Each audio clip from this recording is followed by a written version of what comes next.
Hello, everyone. Thanks for tuning in to this presentation on Easy5 2018. Before we get started on the new features, I'm going to briefly go over, for the benefit of those who've not been exposed to Easy5 before, a brief overview of what Easy5 is. Easy5 is a system-level tool for simulation and analysis. It's a schematic diagram tool in which components which encapsulate one or more physical equations or mathematical equations are connected with connection lines to represent the data flows between components or subsystems, and that in turn formulates the system model. Inputs to an Easy5 model might include design dimensions, design parameters, boundary conditions such as boundary pressures and temperatures, component connectivity, the analysis type that you're interested in. Easy5 is able to perform transient simulations, steady state analyses, and a number of linear analyses such as root locus or Bode plot generation.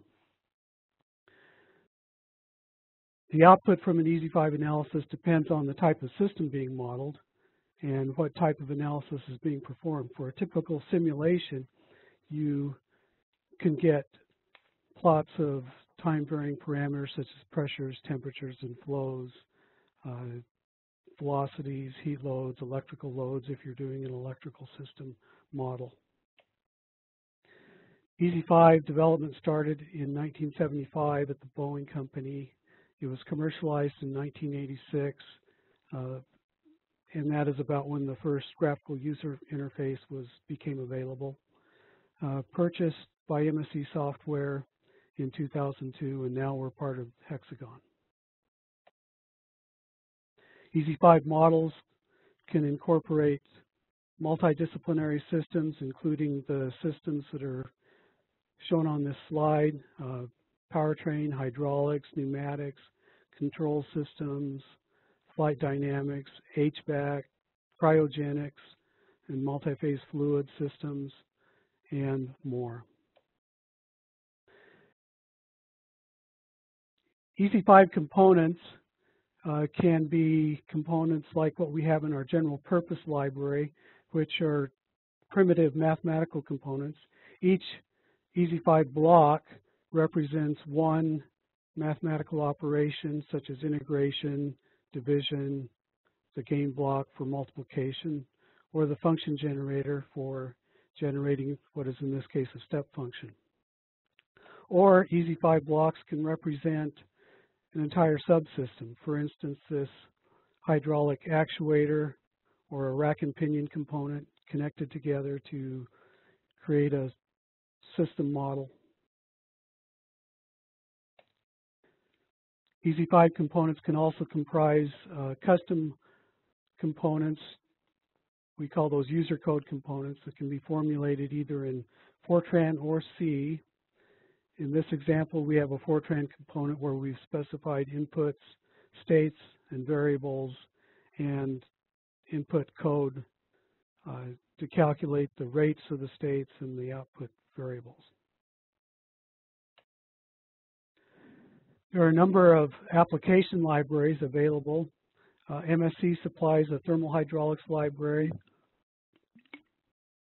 a gas dynamics and pneumatics library, a multi-phase fluid library for HVAC and cryogenics, an aerospace vehicle library for flight dynamics, and an electrical systems library. The Ricardo Automotive Consulting Company has a powertrain library for automotive powertrains, electrical systems, fuel cell, and automotive engine library. In addition to that, you can create your own libraries for your own in-house encapsulation and reuse. You do this exactly the same way that we edit and maintain and create commercial libraries. one of our customers, GE, has a number of custom libraries which are used throughout the world in their analysis work. Easy5 interfaces with other tools such as Simulink, Atoms, which is the MSC software multi-body dynamics tool, FEA, and the newest interface is the functional Mockup interface. Functional Mockup interface is a standard for interfacing simulation tools that is gaining a lot of traction. And there's about, at last count, the last time I counted, about 60 or 70 different simulation tools that support FMI. So this gives you the ability to interface with any of those tools. And now we will talk about what's new in Easy5 2018, and Claude Ginsberg is going to get started with that. Okay, so I'm going to talk about what's new in Easy5, at least a couple of the new features. And the first thing that I want to talk about are a Python script format for model files and commands in Easy5. Easy5 2018 now includes a Python API, so we can write scripts for a number of operations that were normally done interactively in the graphics interface. So you can use Python, which is a standard scripting language, and you can write a Easy5 Python model. You can read those models. You can edit those models and insert your own Python script. And this is all documented with documentation that's provided by in the Easy5 graphics interface. I'm going to give you an example in a moment.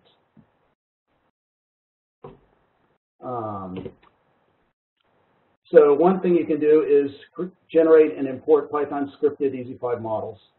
So just by pulling down a menu, selecting import or export, and it generates a Python model that looks something like this. And you can edit it or change those models even while you're on screen with the Easy5 graphics interface, or you can append Python commands to the Python model file, and that's essentially the same thing, but I'll show you that in a moment. So this gives you an opportunity to modify the Easy5 models. So you can edit the script file, or you can generate another model with another script or program even. So you can actually offline write your own models from another database that you have, and then read those models in Easy5. So let's take a look at how that works. Let's see. Oops, sorry about that. Actually, what I'm going to do is go on and talk about both of these features. Okay, so there's another feature that is new, and that is you can enter a global variable by typing in the name in the value field in a component data table. So this allows the user to directly enter the name of an output quantity into the input fields of component. And that makes essentially a data connection between a scalar output and an input. Just like this, you would just, to make a connection, you would just look at the name that you wanted to connect to and then type it into the input field. Formerly, you could only do this by making a connection and then making it invisible, which it worked just fine, except that it left you with a lot of invisible connections and some work making those connections and managing them. And I'll give you an example when I demonstrate this. And this is useful This feature is useful when you want to supply, especially a global parameter as an input in many places in a model, such as temperature or pressure or some value. Okay, let's take a look at Easy5. Okay, so here's a model in Easy5. This is a standard model that's applied. It's a control system for some rocket nozzles. And what I'm going to do first is show you that we can generate a Python model that represents this exactly. Inside here, of course, there's data. We can see data in here. Okay, so now all I have to do is go up to Options, select Export Model as a Python script, and it's going to ask me for the name down here, and I say Save. And then it's going to say, do you want to, because this is actually a model, you may also want to save all the other ancillary files that come with the model, such as the temporary values files, which hold data for things like parametric studies, your operating points, plots, all the different files, the analysis settings, all the things that go with this model. So I don't want to save those right now. I don't need those. I just want the file. So now I have that. I've saved the Python model file. And just to show you that this works, I'm just going to create, just open a blank model. So here we have a blank model. And then I'm going to go into import a Python script. Now, we can take a look at this Python script. I can just do it right here. Here's the script that it generated. And it's quite long, but it contains all the data, including the custom icons, connections, all sorts of stuff that's in here.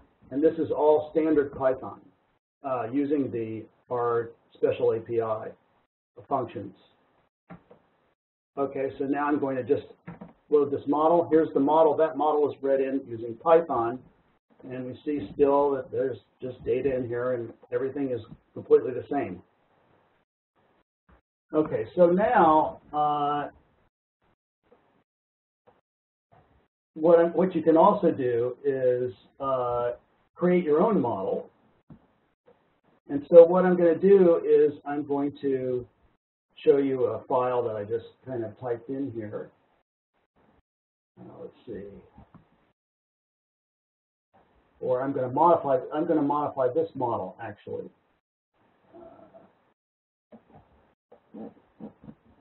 Okay, so let me show you inside this control submodel. I have a few components here, and what I'm going to do is connect something, add some components, and connect it to this controller so I can get an output. So here's a script that I wrote.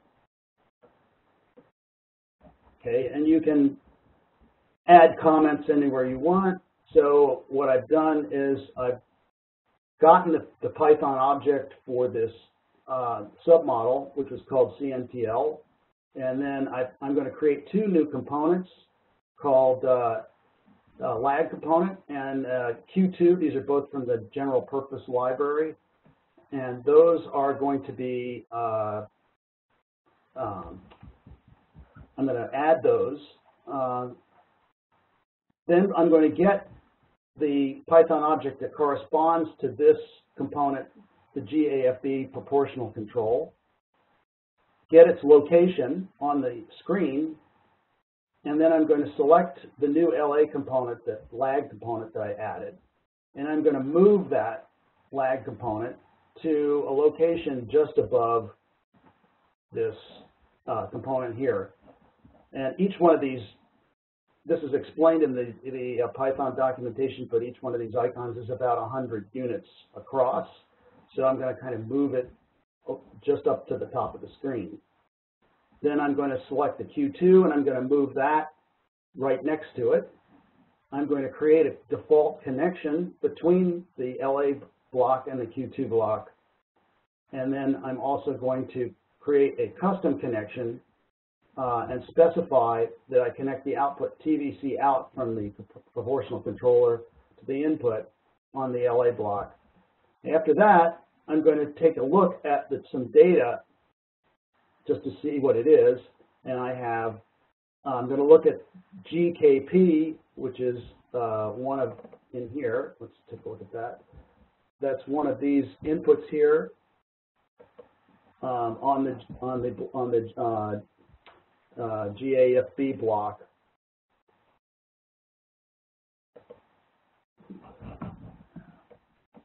There we go. Okay, so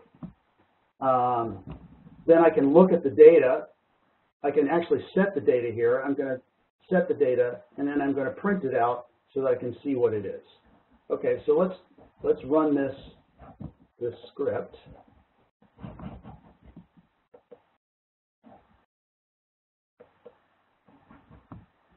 Actually, I lost it. Let's see, where is it?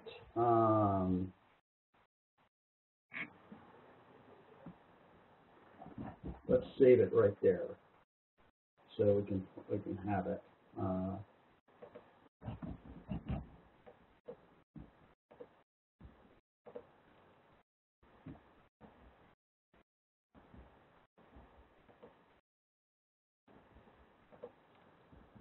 Let's see. Go to C. Easy5 data.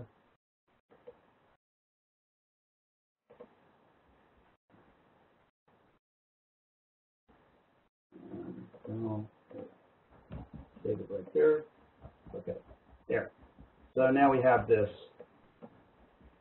right here. So I'm going to run this. Okay, and now you see the blocks have appeared. And I have a connection here. And we can look at the data inside here and see that actually the data has been changed to what I actually asked it to be. So that gives you an example of some of the things that you can do. You can also add Python commands to that file. You can, any sort of Python command. So I'll give you another example of how we can do that. So now I'm going to modify that script that I just had.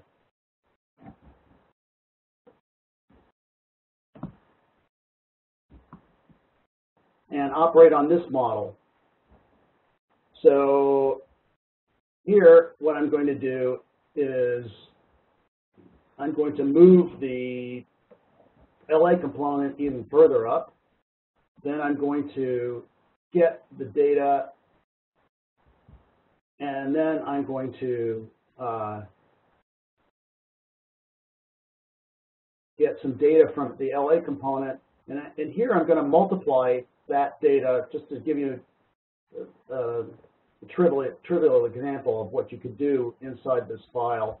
I'm just going to multiply the data from one component times another and set the data for the gains in the LA block. So I'm multiplying the 13 times the first element of the gain, the azimuth proportional gain. So again, I'm going to have to save this. And let's see, it's in the wrong place. So let's just go up here and save it again as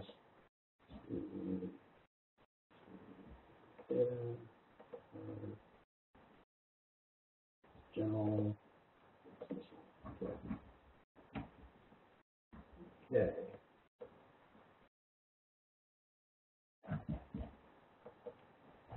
So now let's run this, and actually let's take a look at the LA block. And right here now we have the gain is set to 0.9999. So I'm going to just run this script. Okay, so now notice the block moved up here, and here I have 12.35, which is the result of that multiplication. And you can see in the background, when you do a print, by default, the print is going into the background. So this was the result of the print from the last script we ran right here. Okay, so that's an example of how you use Python scripting in Easy5 2018. The other feature I wanted to show was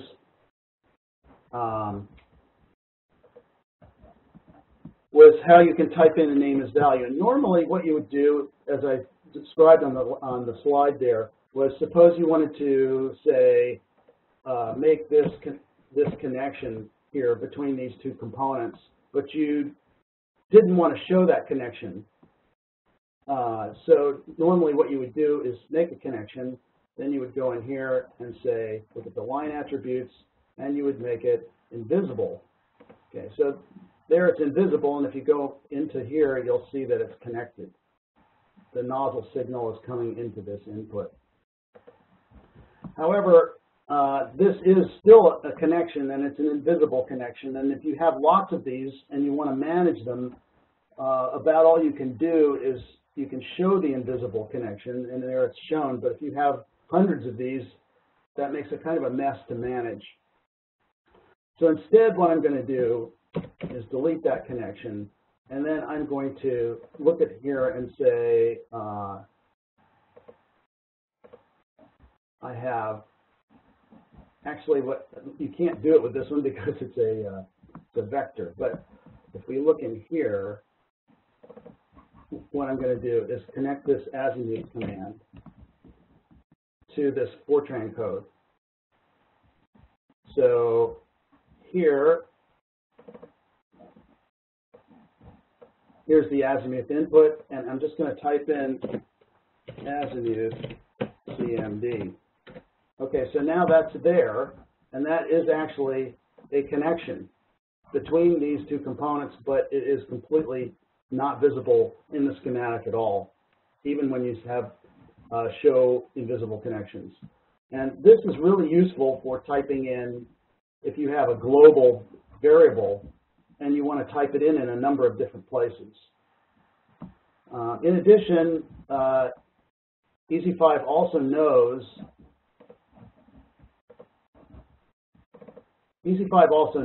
what the Easy5 name of this is. You know, if I look in here, the Easy5 name is SOUTAFAZ. It was changed. So I can just type in here SOUTAFAZ, and notice it put in azimuth command. It knows what the correct name of that is. I can even type in SOUTAFAZ.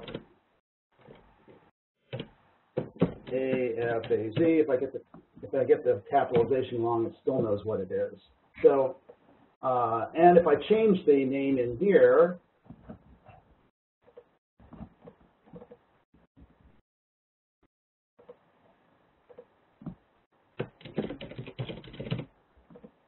to something, that name, of course, will change over here. All right, so I think that's what I have, and Dan is going to talk about some more new features that we have in Easy5 2018. Now for Easy5 2018, this is what's new, is that instead of specifying just parameter names and values, you can specify what we call modifier files. These are either temporary settings files or auxiliary input files. With temporary settings files, you can specify not only parameter values, but also initial conditions.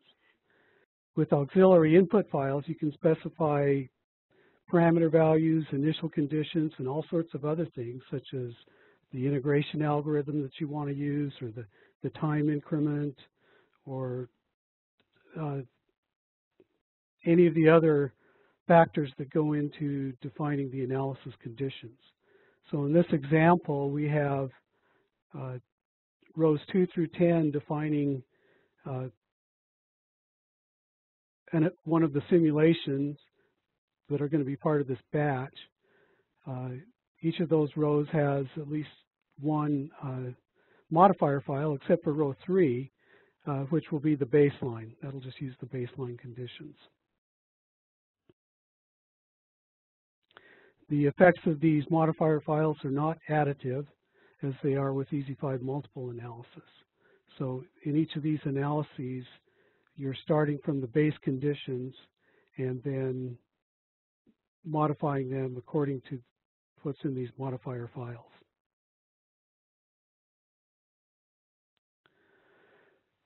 We continue to work on functional Mockup interface and the Easy5 implementation of that.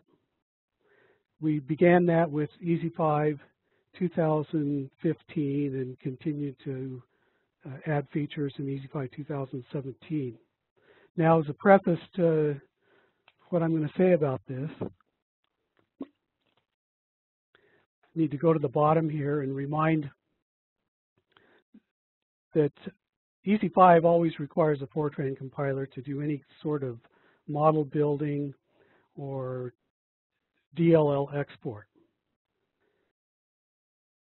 We always require a Fortran compiler. On Windows, that can either be the Intel Visual Fortran compiler or the GNU compiler collection G-Fortran, which is packaged with Easy5.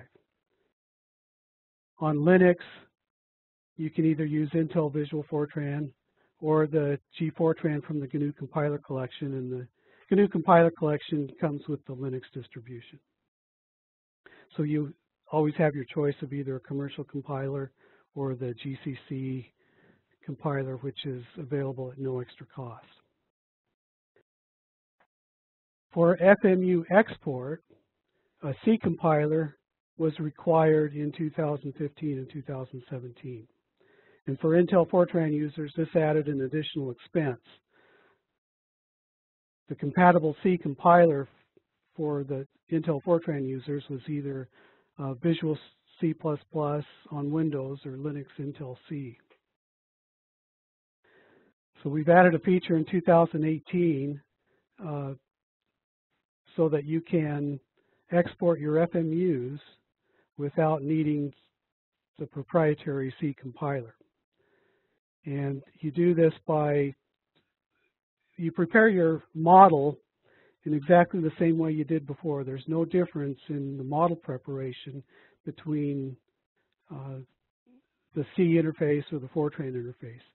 The only difference is that when you go to export the model, you, instead of selecting this item, that's the previously existing item, you select functional Mockup interface with the Fortran interface. And that's all there is to that.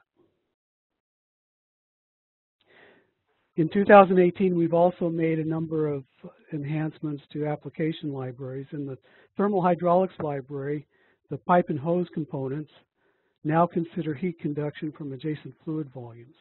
This is primarily important for stagnant or near stagnant conditions. You won't see much, if any, difference for high fluid flow rates. But at low flows or stagnant flows, you'll see an effect from both the upstream temperature and the downstream temperature. Whereas with convection, when you only consider convective flow, then you only are considering the upstream temperature. In the multi-phase fluid library, we've added internal calculation of heat transfer coefficients to some of the pipe and line components. Previously, the user had to supply a value for the internal heat transfer coefficient, or else have an external component or table which did the calculation. And that's still available, but the new option is to have the heat transfer coefficient calculated internally within the component. For evaporation or boiling heat transfer, the Zuber-Chen correlation is used with consideration of subcooled nucleate boiling. And for condensation heat transfer, the Chatel correlation is used for low vapor velocities, and for higher vapor velocities, the Akers-Dean-Crosser correlation is used. In the gas dynamics library, we've implemented a new global configuration setting. We introduced global configurations last year, which allows the user to set, to make settings or changes that apply to across an entire library within a model or a submodel. And so now, for instance, in this example, we have the volume component. And if we have the default setting, in which the energy formulation considers gas and humidity condensation, then the States tab in the CDT includes states which are always necessary, as well as moisture condensation states, which most users never use because they're not considering moisture condensation. So by changing the global configuration to gas phase only, we simplify the interface by removing these states which aren't being used.